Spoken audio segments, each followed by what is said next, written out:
Some people do not remember learning how to feel safe. They remember learning how to stay alert. Safety, for them, was never something that simply existed in the room.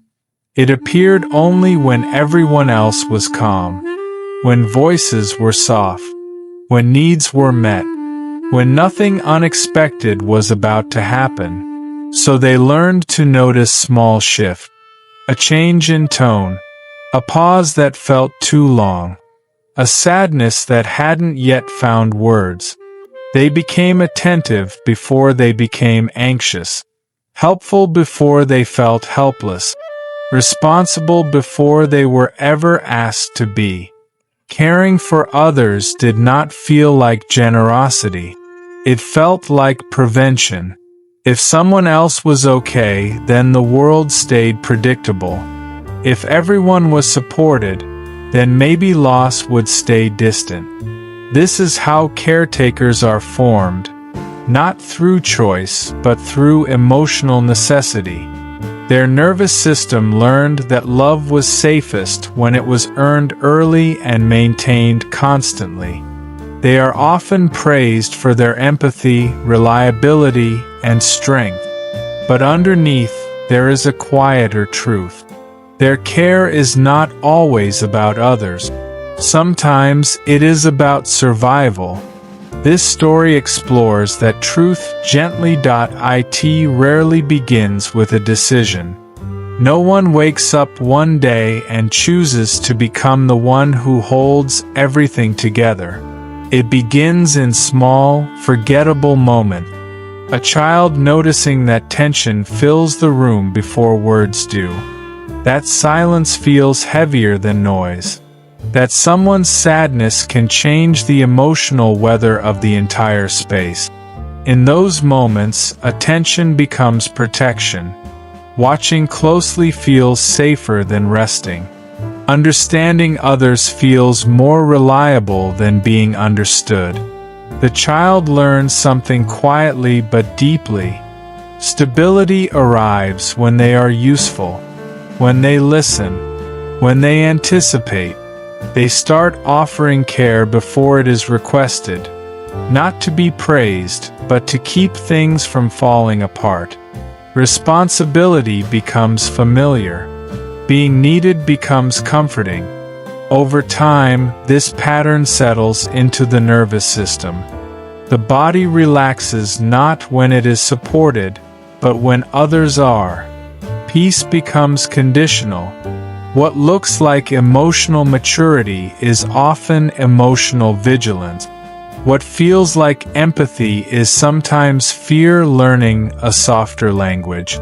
By the time adulthood arrives, caretaking no longer feels like a role. It feels like identity, and letting go of it feels less like rest, and more like risk.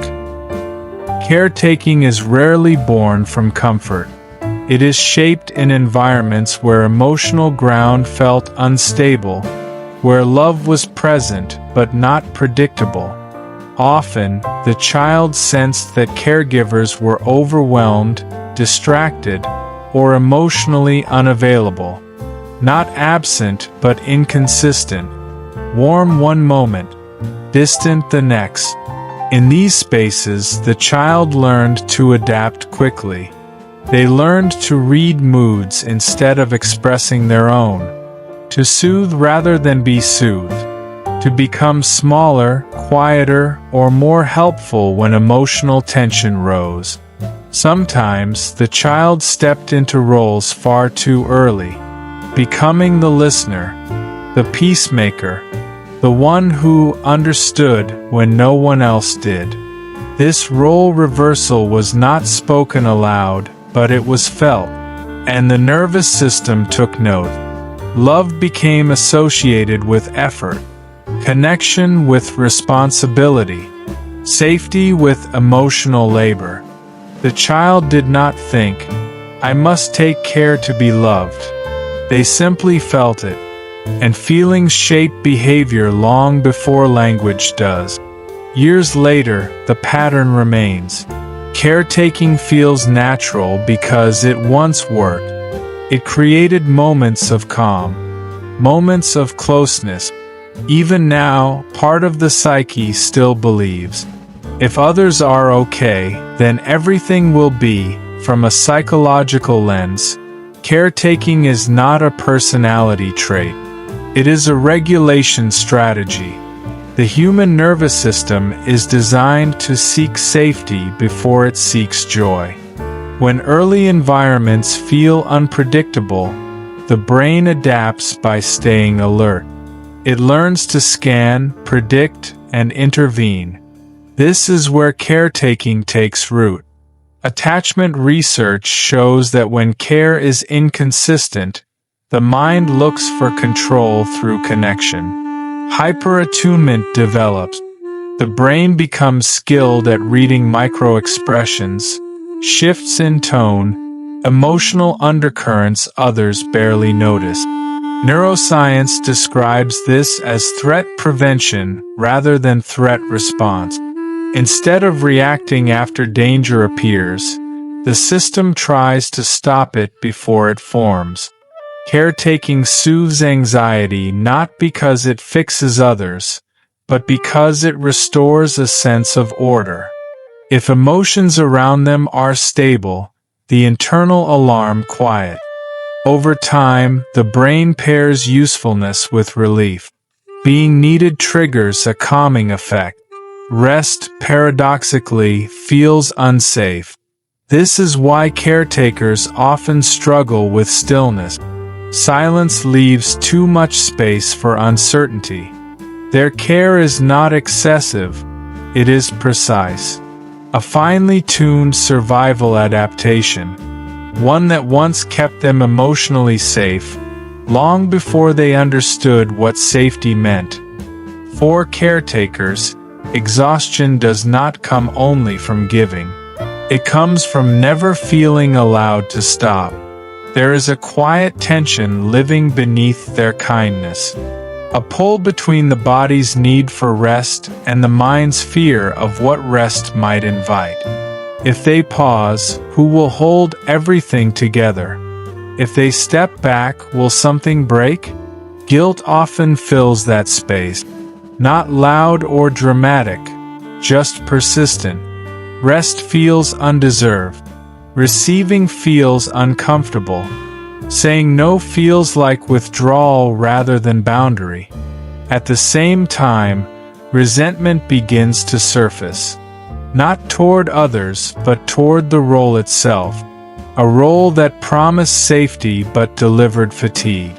Caretakers may feel invisible even while being essential, valued for what they provide, not for who they are, loved but conditionally. This conflict is deeply confusing. The part that longs to be cared for feels weak or unrealistic. The part that keeps giving feels responsible and necessary. So they stay, half present, emotionally stretched. The nervous system remains on watch, unable to fully relax. Because letting go does not feel like peace. It feels like losing the only strategy that ever worked. The realization does not arrive as clarity. It arrives as discomfort, a quiet sense that something feels off, even when everything appears fine.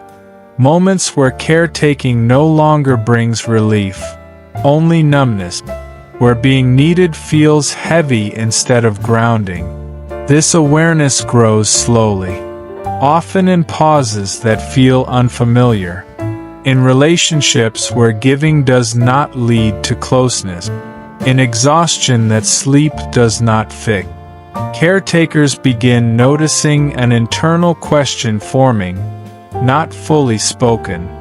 Who am I when no one needs me right now? It is not a rebellious thought. It carries no demand for change, only curiosity mixed with fear. They start sensing that safety built on constant effort is fragile, that calm achieved through self-erasure does not last, that being useful has replaced being seen. This realization is tender. The nervous system resists it. Letting go of caretaking feels like letting go of identity, yet something deeper stirs. A recognition that care was never meant to be a transaction. That belonging should not require exhaustion. Nothing shifts outward yet, but internally a new possibility exists. That safety might one day come from within, not performance. Healing for caretakers is not about stopping care. It is about loosening the belief that care is the price of safety. Integration begins quietly, not with boundaries announced out loud, but with internal permission. Permission to rest without explanation, to pause without scanning the room, to exist without anticipating someone else's emotional needs. The nervous system does not release patterns all at once. It learns gradually, through repeated moments of nothing breaking, through discovering that absence does not equal abandonment, that presence does not require performance. Caretakers begin to notice a difference between care and compulsion. Care feels open. Compulsion feels urgent. One expands the self, the other disappears it. This stage can feel disorienting. Without constant giving, there is space, and space can feel unsafe before it feels peaceful. Yet within that space, something unfamiliar grows. Self-trust, an internal sense of steadiness that does not depend on others being okay. Care remains, but it softens. It becomes a choice rather than a reflex, a language of connection, not survival. For the first time, safety is no longer borrowed. It begins to feel owned. There comes a quiet moment when care loses its urgency. Not because empathy has faded, but because fear has softened. Caretaking no longer feels like a shield held up against loss.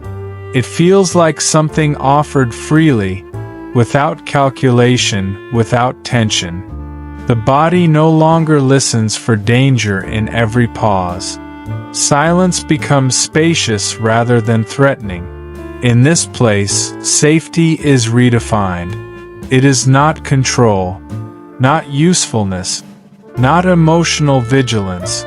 It is the ability to remain present without managing outcomes, to stay connected without disappearing, to let others feel what they feel without absorbing it.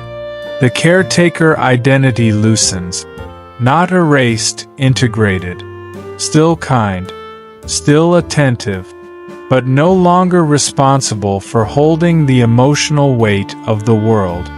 There is a gentle grief here, for the child who learned too early that love required effort, and there is compassion for the strategy that once protected them. Care remains, but survival steps back. Belonging no longer demands sacrifice, and safety finally arrives not as something earned, but as something quietly allowed.